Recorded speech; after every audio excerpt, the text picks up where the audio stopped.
وعلیکم السلام ورحمۃ اللہ وبرکاتہ۔ بھائی کا سوال ہے، حضرت عمر رضی اللہ تعالی عنہ سے 20 رکعت تراوی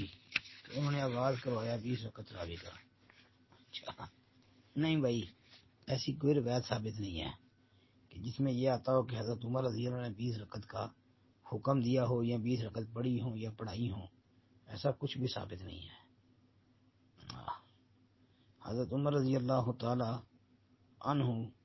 کے متعلق یہ آتا ہے کہ عمر رضی اللہ تعالی عنہ نے ابی بن کعب اور تمیم داری رضی اللہ عنہ کو حکم دیا کہ وہ لوگوں کو 11 رکعت پڑھائیں۔ یہ موطا امام مالک کے اندر موجود ہے، اور حنفیوں کی بڑے امام علامہ طحاوی ان کی معنی الاثار اس کے اندر بھی جلد 1 صفحہ 193 پر موجود ہے، اور خود حنفیوں کے ایک عالم نیموی حنفی نے اس کی سند کو صحیح کا آثار و سنن میں۔ پھر اسی طرح جو ہے حضرت یہ تمیم داری اور ابی بن کعب کا لوگوں کو 11 رکعت پڑھانا، یہ بھائی مصنف ابن ابی شیبہ کے اندر بھی موجود ہے، تو اس لیے یہ ان کا 11 رکعت پڑھانا حضرت عمر رضی اللہ عنہ کے حکم سے یہ تو بھائی ثابت ہے، لیکن 20 رکعت کا حضرت عمر رضی اللہ تعالیٰ عنہ کے قول فعل سے کوئی ثبوت نہیں ہے۔ اس بارے میں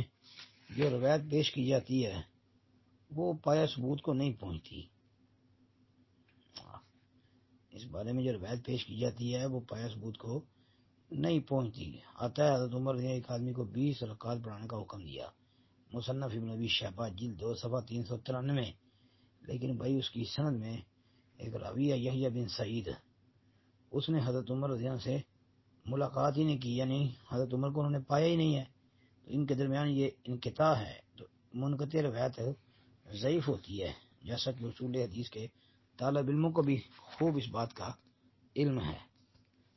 بہرحال 20 والی کوئی بات بھی ثابت نہیں ہے جی۔ السلام علیکم ورحمۃ اللہ۔